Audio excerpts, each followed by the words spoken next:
I set the cup of coffee down on the kitchen counter and saw Jonas looking at me like he just realized I wasn't who he thought I was. His eyes were slow and deep, not the usual kind of curiosity, but something closer to recognition.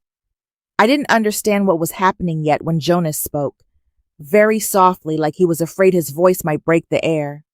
Last night, I heard something you should know. I froze. Just one short sentence, but it tightened my chest. He wasn't the type to say anything unnecessary. Jonas only spoke when he was absolutely sure, which made that line heavier than thunder. I meant to ask him what he meant, but my throat felt stuck. Everything in the kitchen suddenly went so quiet I could hear the ticking of the clock on the wall. And in that moment, I realized this wasn't something that began today. Maria was the result of a long chain of small things I'd learned to live with in silence. Rewind a little. I'm Miri. Quiet. The type who likes things arranged by habit. And someone who looks away whenever a moment gets awkward. No one told me I had to make coffee for Jonas every night, but it became a small ritual between us. He'd been my family's driver for more than 2 years, a man of few words but so polite that I sometimes felt silly for thanking him over and over. Every evening, before he drove me to pick up my husband, I'd make him a hot cup of coffee to take along. I wasn't sure he actually needed it, but he never once turned it down. Jonas was the quiet but sharp kind. He noticed things more carefully than most people, but he never interfered in my personal life or anything involving my family. Between us, there was always a clear respect. I was the employer he served, and he was the one responsible for driving, watching when needed, staying silent when required. So him standing in the kitchen saying what he just said didn't fit him at all. It didn't fit the tidy, proper relationship we'd always had. But the truth is, I knew why he started paying attention. It wasn't one big event. Just small pieces anyone could have ignored. Like how my husband, who was always polite when others were around, would call home with a sharp, impatient voice. When I picked up and said, "Jonas is on his way," his tone would flip instantly, soft enough to sound like a different person. The first time Jonas heard that, I saw him frown, just for a second. He turned his face away fast, but I still noticed. And then there was the time I opened the car door just as my husband was yelling on the phone about work. His voice hit the air hard. The moment he saw me, he stopped, switching back to that smooth, familiar tone. Jonas stood by the car, one hand on the steering wheel, eyes forward, but his fingers tightened slightly. I didn't say anything. Neither did he. Or how, every night when we came home, the air inside the house always felt heavy. I tried to act normal. I joked a little, tried to make our marriage look steady. Jonas never asked, but sometimes when I turned toward him, I'd catch him watching me like he was checking whether I was still breathing right. And I got used to it. People can get used to a lot of things they shouldn't. Only Jonas, with those eyes that always saw more than necessary, never fully believed the picture I painted. You back to the present. The kitchen still smelled like hot coffee, a thin curl of steam rising next to Jonas. He stood straight, no longer avoiding my eyes. For the first time since he started working in this house, his expression wasn't neutral. It held a warning, a kind of information he didn't want to keep to himself. I felt my hands go cold, not from fear, but because I knew this moment was a boundary. Once Jonas told me what he'd heard, I wouldn't be able to slip back into the life I'd been living. I'd have to face it. I'd have to look straight at the thing I'd pretended didn't exist. And Jonas, the man who'd always kept the perfect distance, was about to erase that line with a single sentence. He looked at me, leaning slightly forward, his voice low. "Mire, you probably should have known a long time ago." My heart skipped a beat. It had barely steadied from Jonas's last words when he went quiet again, as if he wanted me to decide whether I was calm enough to hear the rest. I didn't answer right away. I just stood there with my hand resting on the warm kitchen counter, my mind replaying every moment of the life I'd tried so hard to arrange into something normal. That feeling pulled me back through the layers of air in this house, through every night I'd lived without naming any of it. Evenings in the suburb where we lived were strangely quiet. Our house sat at the end of a small street, with pale yellow streetlights shining on rows of bare branches. Neighbors locked their doors early. Only the distant sound of a car passing would break the air when the wind shifted. In that stillness, my marriage drifted along like a shadow, not loud, but always carrying a sense that something wasn't right. My husband had been coming home late for months. He always had a reason. Meetings, urgent deadlines, demanding clients. He spoke to others with a soft, polished voice, but when it was just the two of us, his patience was thinner than paper. I kept my routine of making dinner for him every night, then sat waiting for the sound of the garage door opening. That sound meant I needed to brace myself. From the way he walked into the house, I could tell whether the night would be light or heavy. I never told anyone this, not even myself.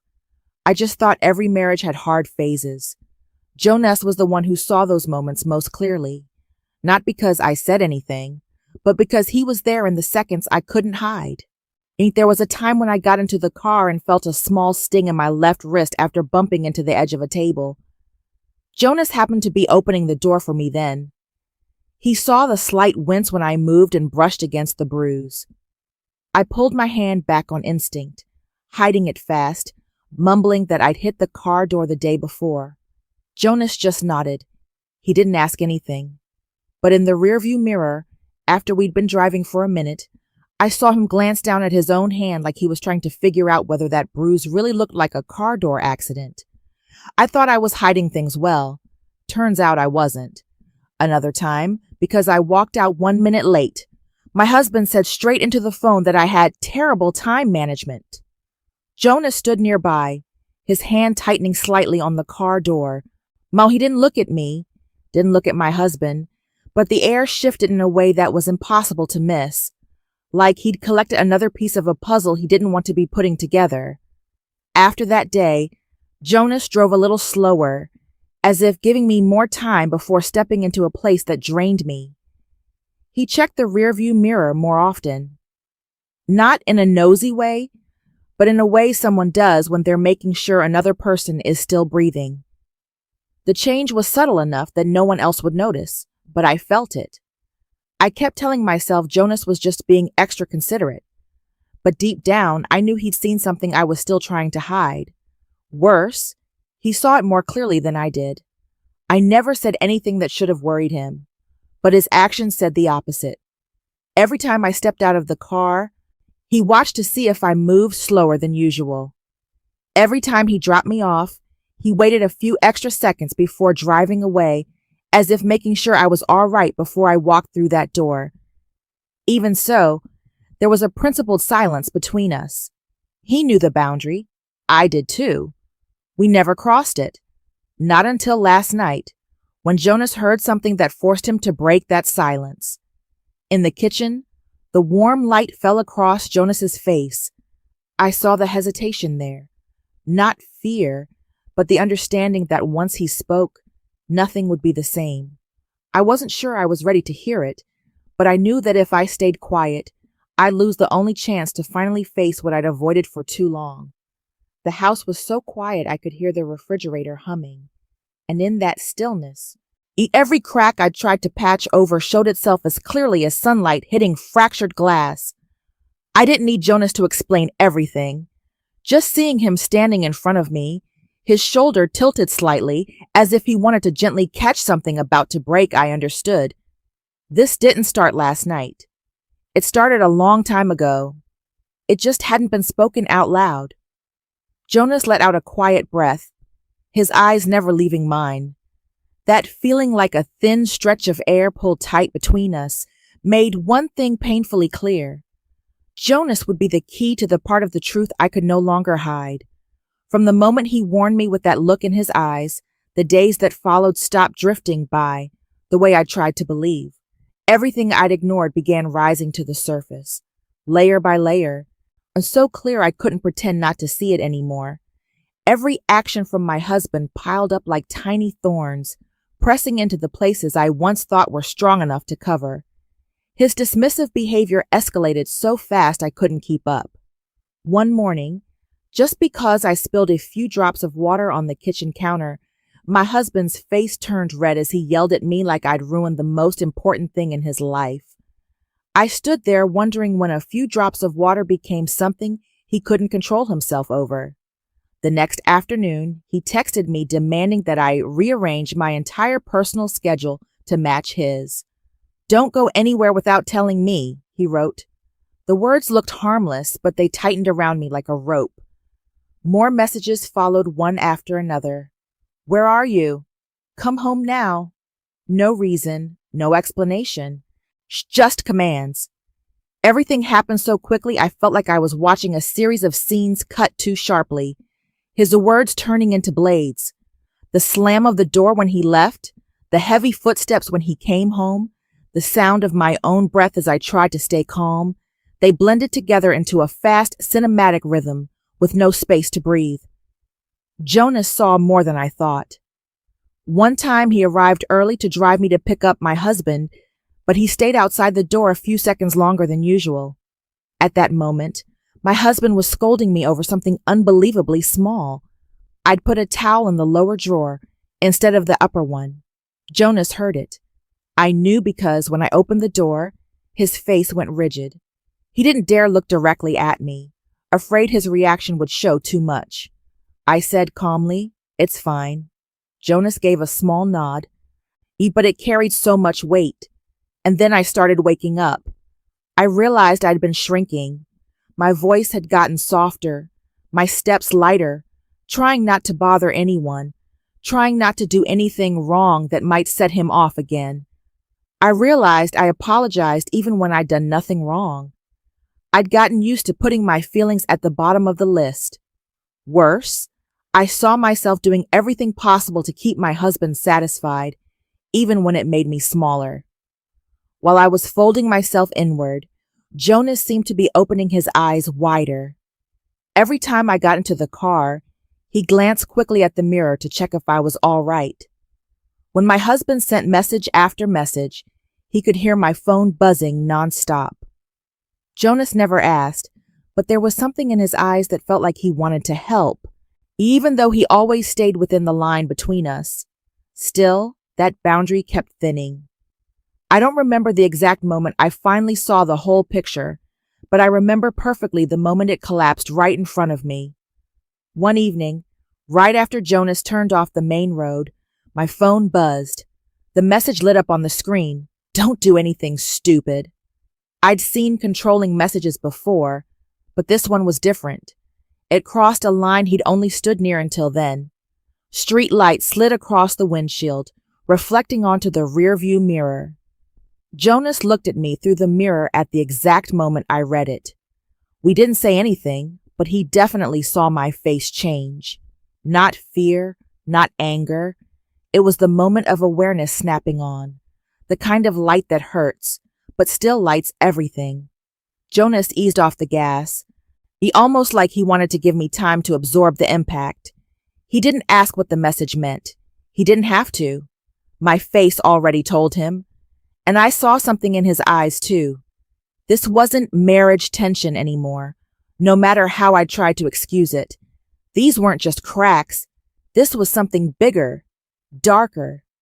I turned toward the window, watching the suburban houses slide past, and for the first time in months, I admitted to myself that I was no longer in control of my own life. Not because I was weak, but because he'd been taking that control from me, bit by bit, and purpose. When Jonas stopped in front of the house, he didn't turn off the engine right away. A few seconds of silence stretched out. The kind of silence where both people know it carries more than anything spoken. I opened the car door, but Jonas spoke first, his voice low and measured. "Mireille, you don't deserve to hear things like that." I froze. His words weren't intrusive. They weren't pitying.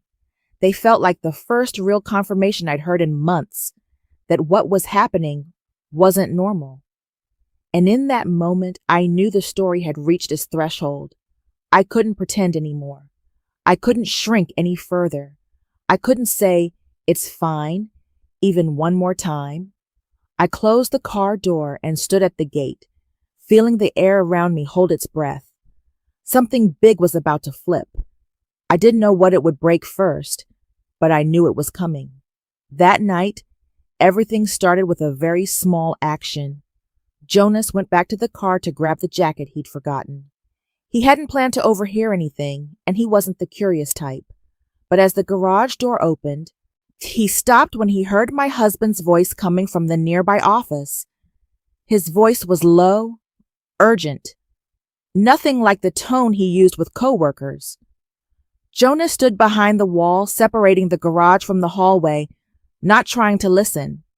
But he couldn't avoid hearing it. "She still doesn't suspect anything," my husband said. "The device I placed in the house is working. Everything's being recorded clearly." Jonas froze. My husband went on, "If she reacts too strongly, I'll have proof she's unstable. Legally, things will lean in my favor.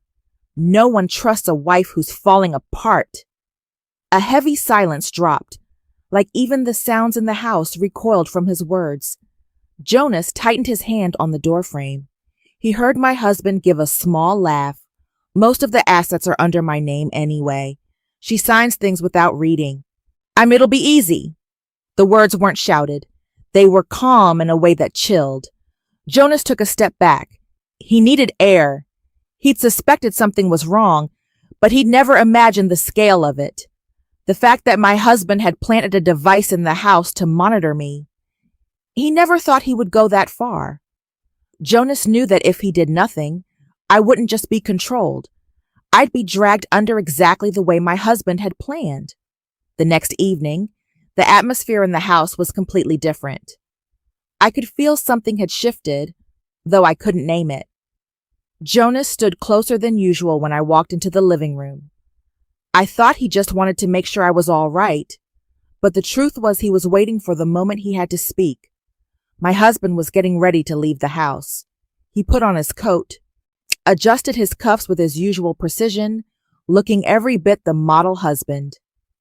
I sat on the couch with my hands on my knees, trying to keep my breathing steady.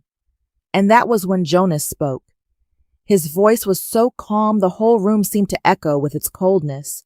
"I heard what you said about your wife last night." My husband froze instantly. He didn't turn around. He didn't say a word. He just stood there, motionless through several breath-tightening seconds. I looked at Jonas. He wasn't shaking. He didn't back down.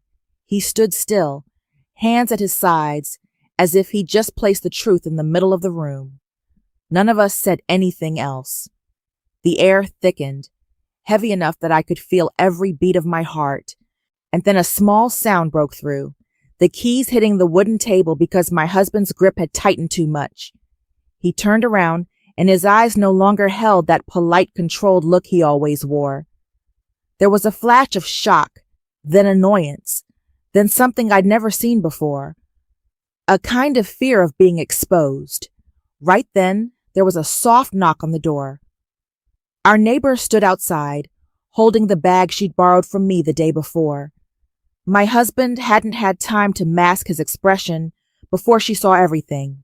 The frozen face, the tense shoulders, the clenched jaw. Jonas was still standing there, unchanged, not hiding a thing.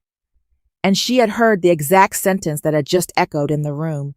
"You were talking about your wife last night?" Her expression changed instantly.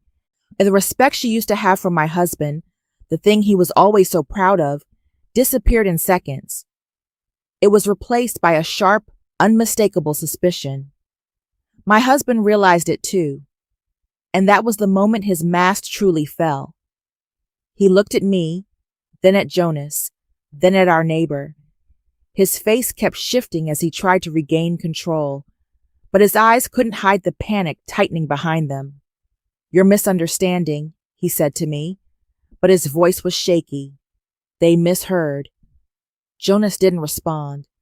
His silence was sharper than anything he could have said. The neighbor stepped back half a pace, holding the bag in her hands like it was the only excuse she had to still be there. She glanced at me, and in that look was a kind of understanding I never received from anyone around us. The truth had slipped beyond the walls of our home, and my husband knew that if he kept denying it, he'd only make himself look worse. I didn't say a word. I didn't have to. For the first time, he was the one cornered, not me. His eyes twitched. There was nothing he could say to turn this around. I stood up and felt the air around me shift. It wasn't relief. It wasn't triumph. It was the moment when someone who built the most intricate layers of disguise is dragged into the light and finds he's not prepared for it at all. He tried to smile, tried to steady himself, but no one in the room believed him. The atmosphere peeled open. Every truth was laid out in front of him.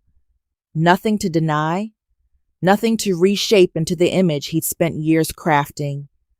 And in that exact second, I saw it clearly. His face, the one he always kept perfectly controlled, finally cracked. A cold fracture, one with no way back. The mask fell, and the story stops at the moment he's forced to show who he really is. In the moment his face cracked open, I felt a strange stillness inside myself. Not the kind of relief people expect. It was more like holding a door shut for too long. The harder you brace against it, the more it hurts. And then the moment you let go, the door swings open on its own. No sound, no chaos, just something inevitable finally happening. I didn't look at Jonas again. I didn't look at the neighbor. I looked only at the man I once loved, the one standing in the living room trying to gather the broken pieces of his manufactured kindness. He opened his mouth to say something, but I no longer cared what his next sentence would be. I turned and walked straight to the bedroom. I took a small bag from the closet and put in only what I needed: my phone, my wallet, the most important documents, and the jacket I always wore when I needed to feel safe. I didn't touch anything else. No hesitation, no second thoughts. Behind me, my husband raised his voice, trying to pull me back into the old orbit. "Mireille, you're misunderstanding. I zipped the bag shut. A small sound, but final. I walked out of the room and past him. I didn't slow down. I didn't look back. "Just listen to me." I kept walking. He put a hand on the doorframe as if to stop me, but I didn't pause. I said one thing, my voice so steady it felt cold even to me. "I'm leaving." Not loud, not sharp, but it carried weight, and he understood. In those few seconds, everything he used to hold me in place, control, soft threats, sudden anger lost all power. Whatever else he said, I don't remember, because I wasn't listening anymore. I walked straight to the front door. Jonas was already standing nearby, as if he knew exactly what I needed without me having to say it. He didn't ask if I was sure. He just looked at me with a calmness that felt like a place to stand when the ground gives way. I nodded. He opened the car door for me. As the car rolled away from the driveway, I stared ahead. Jonas didn't say anything. He knew silence mattered more than any advice right now. It wasn't until we reached the intersection near the end of the neighborhood that I finally spoke. "Stop the car here." Jonas tilted his head slightly, not arguing, but wanting to be sure this was what I wanted. "I can go the rest of the way on my own." I said it as softly as a breath. But to me, it felt like a rope around my ankles had finally been cut. Jonas pressed his lips together, then nodded. He pulled the car over slowly, as if making sure he protected my choice in the safest way possible. I opened the door and stepped out. The air outside was cool, open, nothing like the heaviness of the house I'd just walked away from. I stood on the sidewalk, hand gripping the strap of my bag, looking at the street stretching out in front of me. Jonas lowered the window, not offering any empty encouragement. He just said, "If you need anything, I'm nearby. I answered with a small nod. Not a promise, not a plea. Just my way of acknowledging someone who'd seen what I hid and didn't turn away. I turned around, and that was when the slow motion moment happened. My husband was standing in the doorway, his body leaning forward a little, as if he couldn't believe I was actually leaving. His face was half in shadow under the porch light, and in that expression, I finally saw what he never wanted me to notice. He wasn't in control anymore. I wasn't standing there asking permission. I wasn't shaking. I wasn't waiting for his command.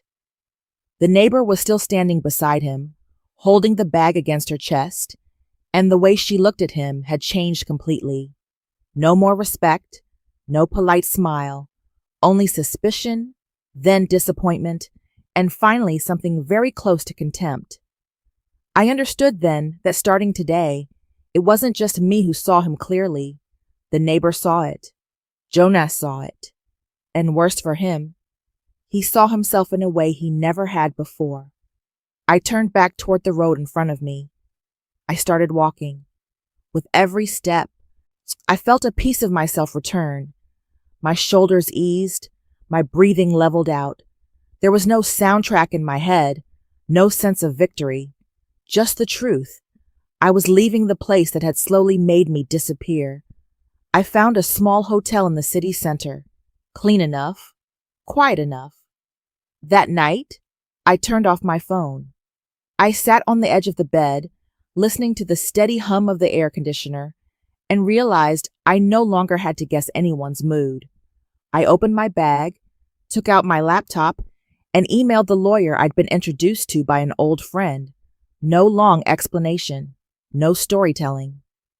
I need advice on my rights and the steps to leave a marriage safely.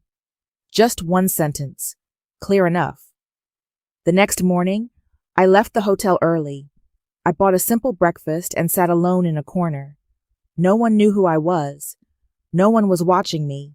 No one asked where I was going, and I finally felt what I lost for so long, a quietness inside myself. Over the next few days, I organized everything that belonged to me: legal matters, accounts, long-term plans. I wasn't running. I wasn't seeking revenge. I was simply restoring the life I once held in my own hands before losing it to commands and quiet control. I don't tell this story with resentment or anger. I've already moved past that part. It's now, when I look back, I see the clarity of a simple truth. Some lives only need one hinge to turn before the whole door opens. And that's why I tell everything now. Calmly, slowly, but sharply. Like someone who finally sees exactly where she stands. I end the story with the same words I said to him the day I left. But this time I say them for myself. You don't get to decide my life anymore. And you? Have you ever stepped out of something you once thought was normal? I'd really like to hear your thoughts in the comments. Thank you for listening.